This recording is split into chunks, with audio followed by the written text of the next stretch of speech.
মানুষ করে তুলবার জন্য পড়াশোনা দরকার। শুধু পড়াশোনা দিয়েও মানুষ হয় না, ভালো মনের মানুষ করে তুলুন। ভালো মনের মানুষ করে তুলবার জন্য যত্ন নিন। আমরা দু ধরনের মানুষ দেখেছি।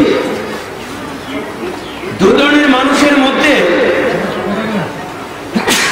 এক ধরনের মানুষ হচ্ছেন ভালো পড়াশোনা করে ভালো নাম্বার পায়, ভালো চাকরি করে, তাদের মানবিকতা নেই, মূল্যবোধ নেই, মা বাবার প্রতি যত্ন নেই, মা বাবার খবর নেয় না, শীততাপ নিয়ন্ত্রিত বাড়ি, শীততাপ নিয়ন্ত্রিত গাড়ি, বিলাসবহুল জীবনযাত্রা অতিবাহিত করে।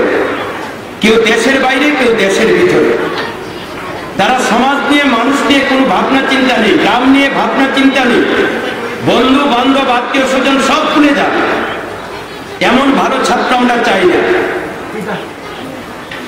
মানুষের কষ্ট দেখলে তাদের মনে কোনো কষ্ট আসে না। আমরা এমন ভালো ছাত্র চাই যারা বড়দের সম্মান করবে, শিক্ষক শিক্ষিকাদের সম্মান করবে, তেমনি ভালো ফলাফল করবে, মানুষের বিপদে আপদে ঝাঁপিয়ে পড়বে, বাবা মা শিক্ষক শিক্ষিকা বড়দের প্রতি শ্রদ্ধা প্রদর্শন করবে, যাদের নীতিবোধ থাকবে, যাদের জীবনের শৃঙ্খলাবোধ থাকবে, এমন ছাত্রছাত্রী আমরা গড়ে তুলব।